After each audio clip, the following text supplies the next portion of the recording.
BBOR Black Box Online Radio, coming to you from West Virginia.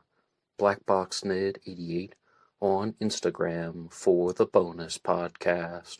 And welcome to BBOR, the home of true crime talk radio and your premier destination for unsolved mysteries, criminal psychology, and exploring the dark side of cyberspace.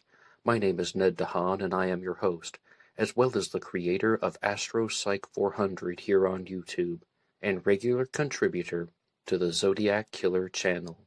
And a great way to support these shows is just by listening to some more content.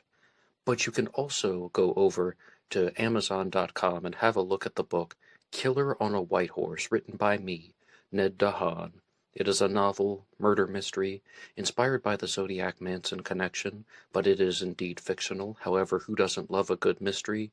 And there is always the TeeSpring page. Feel free to check out some of the merchandise. And remember, being weird is not a crime. Let the show begin. Okay, hello everybody. Today is Wednesday, and on Wednesdays this year I've been doing a regular segment about the Axeman of New Orleans, an unidentified serial killer who operated in the early part of the 20th century. As you can see from the title of this episode, this is part 6, but if you have not heard the previous episodes, I encourage you to keep listening to this one, because this is a very good starting point, and it's also a little bit like jumping in the middle. In this episode, I'm going to be discussing the book The Axeman of New Orleans, The True Story by Miriam C. Davis, and looking at the Cleaver attacks. And I know that these are true crime cases, and they're terrible, terrible stories. Real people were attacked in these crimes, but part of me still felt so enthusiastic about looking into the story of the Cleaver attacks, which the first one occurred in 1910, the attack on the Hoodies, which I will be discussing in this episode. However, it's something that we do experience in the Axeman mystery. There is not exactly a clear starting point, whereas with some serial killer cases such as the Zodiac Killer, the Zodiac wanted the entire world to know that he committed the Lake Herman Road murders on December 20th of 1968. He said he shot and killed 2 teenagers at Lake Herman, provided details that only he and the police would know, and maybe he committed crimes before that, but he definitely wanted people to know about that particular one. And with the Phantom Killer, who operated in 1946 in Texarkana, there appears to be another very clear starting point with the attack on Jimmy Hollis and Mary Jean LeRae. With the Axeman, absolutely not. A prime example is some people think that the New Orleans Axeman started operating in 1918, and in the earlier episodes in this series, I was discussing the book Ready to Hang by Robert Talon, which explores that theory. Miriam Davis is going to propose that maybe the same killer, when the same perpetrator, began operating in at least 1910 and committed a series of crimes in New Orleans, and maybe he went to jail for a while and there was a halt in activity. Maybe he was in the military and that's why there was a halt in Axeman activity, or perhaps he just relocated to a different part of the country for a completely different reason that wasn't jail or the military. But before I continue, I'd like to remind you guys that this channel depends on your support, and a great way to help out is just by listening. You can also hit the like button, subscribe. If you know someone who is interested in true crime cases, you can share it with your friends on social media.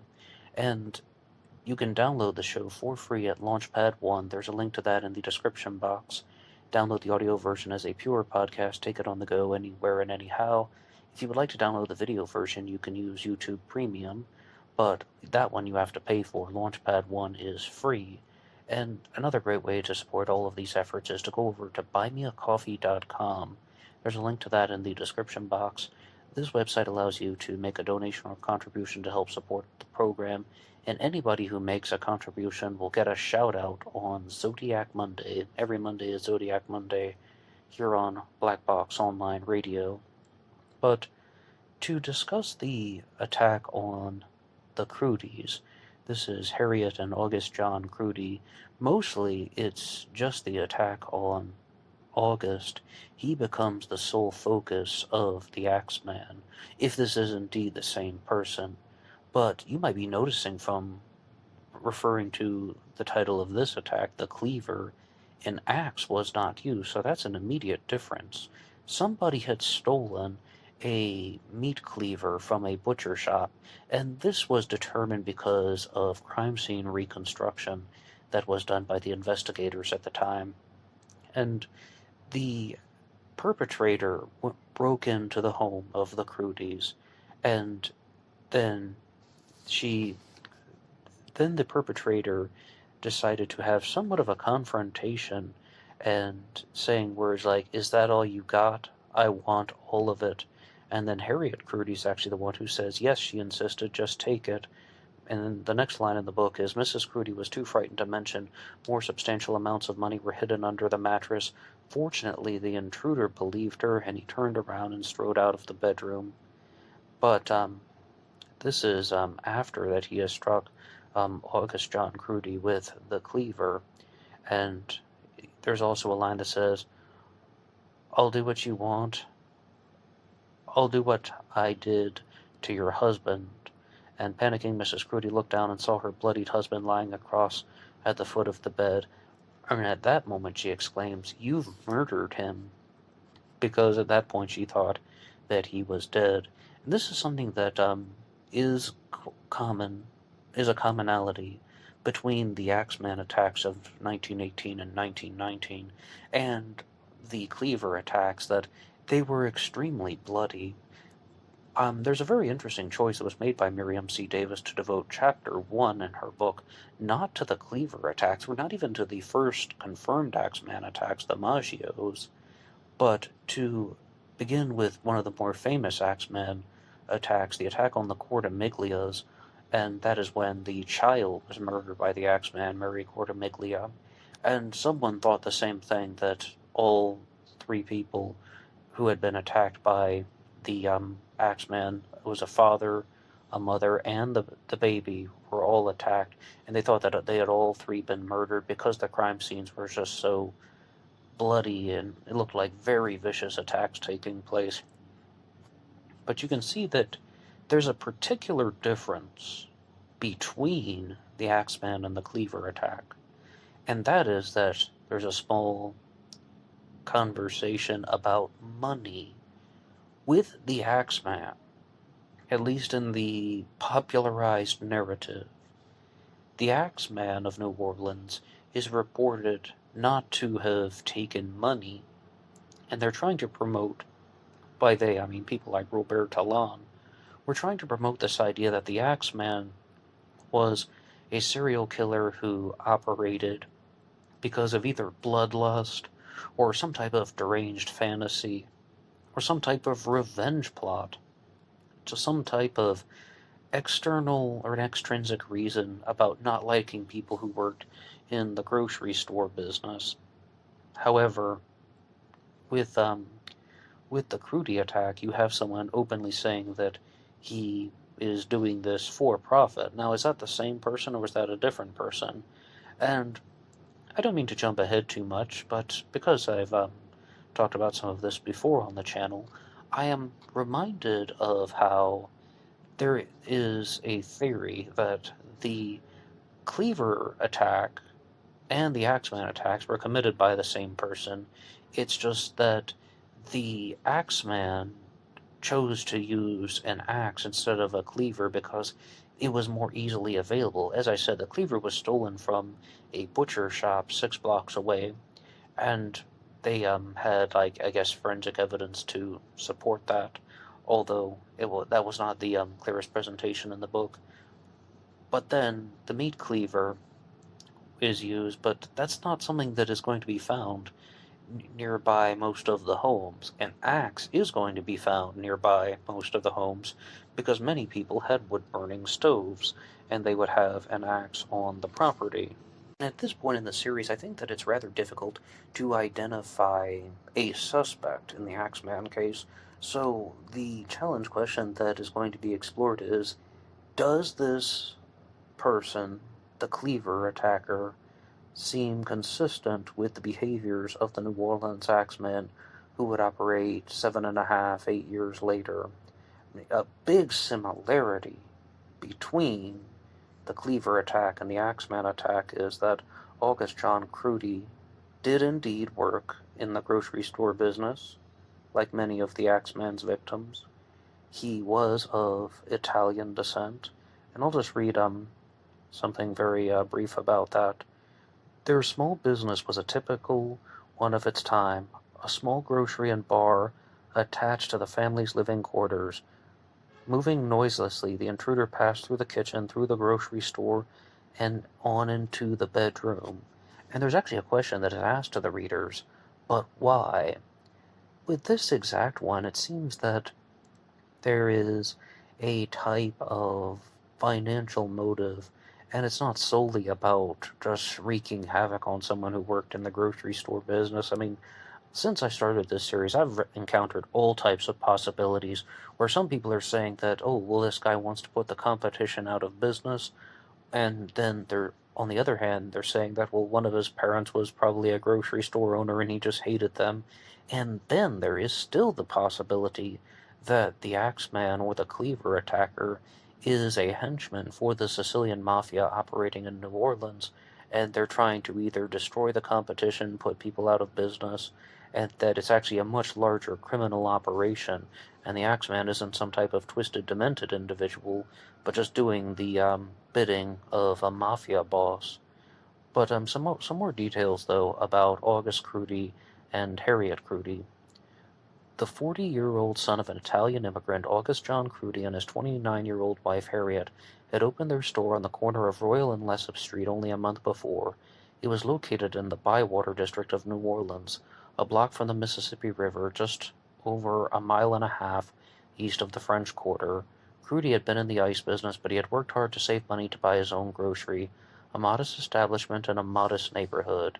Okay, now, we have this theory about someone is attacking Sicilian grocers, someone is attacking Italian grocers, someone is attacking people in the grocery store business, period. This guy opens a new grocery store that's been around for 1 month. I mean, I have to tell you, that definitely encourages me to think that it's the first theory that was discussed about how someone wants to either put the competition out of business or prevent other people from marking in on someone else's territory. But that is just my initial reaction, and I think that this chapter's presented that way for a reason, to keep that particular possibility in mind. But there's also some details about the attack on the Crudies, and as I said very clearly, this is an attack as opposed to a murder, because once the blood was cleaned off, Crudy's injuries turned out to be far less serious than they first appeared. He had been cut on the head and chest, but neither wound was life-threatening, and by Saturday afternoon he was sitting up in his bed at Charity Hospital, smoking a cigarette and patiently answering the police's endless questions. Wow, that was a hard sentence for me to say. But unlike the attacks in 1918 and 1919, this one would be one where a single suspect would be identified, and not only they have two living witnesses. August John Crudy was able to survive, so he is the second witness along with his wife, and they began to zone in on a particular suspect named John Flannery, and the description of John Flannery, based on the police investigations they pointed toward him, was a cocaine and morphine fiend. The newspapers called him. He was also a petty criminal with a history of burglary to support his drug habit, a previous arrest for assault, and features that roughly tallied with the description of the Crudy assailant. When he was caught breaking into a grocery 2 weeks after the attack on August Crudy, Mrs. Crudy was called down to the police headquarters. Even though August Crudy survived the attack, Mrs. Crudy would definitely be the stronger witness, because, even though it sounds like August Fruity's injuries were not life-threatening, he still probably would have been heavily, heavily impaired. Mrs. Fruity would have been in a state of shock, though, so I think that that will be something we have to discuss later on. But Mrs. Fruity unhesitatingly identified Flannery as her husband's attacker. Police were also able to connect Flannery with a series of other burglaries in which a railroad shoe pin, similar to the one that was left in the Fruity's grocery, had been used. The case against him seemed clinched. But it wasn't perfect. At age 25, Flannery was a bit younger than the original descriptions that were offered by the witnesses, stating that it was a man in his mid to late 30s. But this is something that I really do have to take exception with. How do we know that their descriptions were accurate? I mean, especially if someone who is attacking at night and people are in a state of shock, and I always bring this up when it comes to witness descriptions. The witness is not trying to remember all the features of an attacker. They're just trying to survive. They're just trying to say something to get the person to stop attacking them. And furthermore, not every witness description is completely accurate. I often turn to the Golden State Killer mystery when exploring this subject because there were multiple composite sketches in the Golden State Killer case, and in my own unprofessional opinion, I think each one actually captured a feature of the killer correctly, but not all the features. For example, one of the sketches I think really captures the way his eyes look appropriately. The one captured the jawline and the chin appropriately, but not everything all together and all at once. So that that makes me really wonder if maybe this attack actually was John Flannery. And furthermore, this is one of the few times, though, when I'm not going to be doubting the prime suspect or the initial suspect that has been proposed. In many of the cases, I absolutely do not like any of the suspects the authorities come up with, or even sometimes it's a journalist or a sleuth or some group of people who are trying to use some type of mob mentality, and they come up with this person, and I'm just noticing all of these red flags.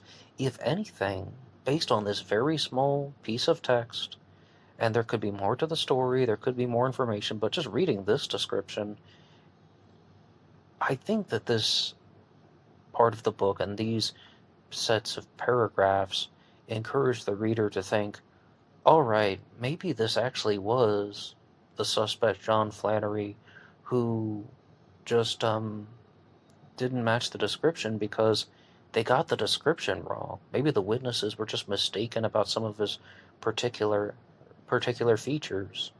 On September 9th, John Flannery was indicted for feloniously breaking in and entering into the Crudy residence and assaulting August Crudy, but he never went to trial. Doubts about his fitness to stand trial led to a commission to assess Flannery's mental condition. The commission consisted of two doctors, E.M. Hummel and Joseph O'Hara, a neurologist and a coroner. And the long story short is they're trying to say that he was not guilty by mental disease and defect, and he was someone who was not only a drug addict but also an alcoholic. And there's actually even a line here that says the doctors concluded that Flannery's mental state had been compromised by drugs and alcohol, that he was suffering from disorganized schizophrenia, and that he was insane and irresponsible. So it actually looks like there was some agreement that this was a case of not guilty by disease or defect. But I mean, was it him? It's really quite difficult to say. I mean, he was not convicted of it, but it seems like they thought they had their man. So at this point, I'd like to revisit the challenge question proposed by Miriam Davis in the book. Why did this person commit the Crudy attack? And the only answer that I can think is that it was done for the small amount of money. And can you imagine someone, a drug addict and an alcoholic, breaking into somebody's home, maybe dealing with some type of impulse control, trying to rob them for drug money, trying to rob them for money to either buy alcohol or, I mean, it could have been done in that particular way. And also, perhaps he was somewhat deranged at the time. But there is a note here about John Flannery in the book that after more than a year in the asylum, his mental condition improved and he did respond well to the treatment, and he was able to regain composure and was labeled as a sane person, but they still declined not to prosecute because he would have been insane at the time of the crimes, and that was a decision that was made by the district attorney. So I think that I've mostly given my 2 cents on the particular subject. That I don't know. I mean, I really don't know, though. This could have been an early time when the Axeman was operating, or this could have been some guy who was a drug addict who was looking for a quick opportunity to get several dollars from someone that he was going to use to buy drugs. The crime does appear to be somewhat similar. Firstly, targeting grocers. Secondarily, the breaking and entering aspect of it. One interesting point about the Crudy attack is that the Axeman would frequently chisel out the panel of a doorway, and something was rather similarly done in the Crudy attack, except I believe from reading this it was a glass panel that had been chiseled out or cut and removed as opposed to a wooden one, and that's how the perpetrator chose to enter. Miriam Davis has also proposed the possibility that in maybe all of the Axeman attacks, or at least some of them, the killer would have shown up, removed his boots or shoes, and would have walked in either wearing some type of old-fashioned sock or stocking, so he wouldn't have been making any noise. Maybe you'll remember from the previous parts of the series that Robert Talon entitled his chapter on the Axeman, "The Axeman Wore Wings," because it seems that the Axeman is just flying in and flying out, and he's not really making any commotion or leaving an enormous amount of evidence behind. But I just thought that was an interesting detail in terms of investigating the crime scenes. Did this person remove his boots and then walk in, commit the attack, and walk out? Now, this is where I'm going to turn it over to you. Do you believe that that suspect who was matching some of the physical evidence, but not matching the witness description? I mean, they said that it's a guy mid-30s or early 40s, and it turns out it's a guy in his 20s. How much weight do you put on that? Do you think that this guy, John Flannery, sounds like he was the perpetrator, that he was the first Cleaver attacker? Or do you think that this is someone different, and this actually was the first crime of the New Orleans Axeman? And I know that this isn't the largest piece of information to go on. This isn't like exploring the case file from start to finish. But based on the text and the information that I've shared with you, which one do you think is more consistent? And there is another part in the chapter that does say that there were some doubts that Flannery actually committed the Crudy attack, and that was developed during his time in the asylum during that more than 12-month stay that he had. That was another reason why he wasn't prosecuted, because the authorities were not convinced that it actually was this guy. I mean, that could be the alternative explanation. He just seemed like a likely scapegoat, drug addict in the area, someone who was somewhat mentally ill at the time, and he was just an easy fall guy. But just because he's a drug addict and just because he had schizophrenia, that does not mean that he actually committed the crime. I mean, you have to do a lot more than that. And they did have other things. As they said, he did commit other burglaries, and he used a railroad pin in the breaking and entering, and that there was a similar operation that was going on with burglarizing the Crudy grocery and residence. So they had reasons to suspect him. I mean, I'm going to go out on a limb here and just say my overwhelming suspicion is that this actually was Flannery. But did he commit additional crimes after the asylum, or is this something completely different? And this is an ongoing series, so please tune in next week, and you will find out some other stories of the New Orleans Axeman, and going to be continuing with the book, The Axeman of New Orleans, The True Story by Miriam C. Davis. And I really want to know what you guys think in the comments section down below. Also, anybody can write the show at BlackBoxOnlineRadio@AOL.com. You can also get me on Facebook. My personal Facebook is in the description box. And there is always BlackBoxNed88 over on Instagram. And I will see you over there for the bonus podcast. Until next time.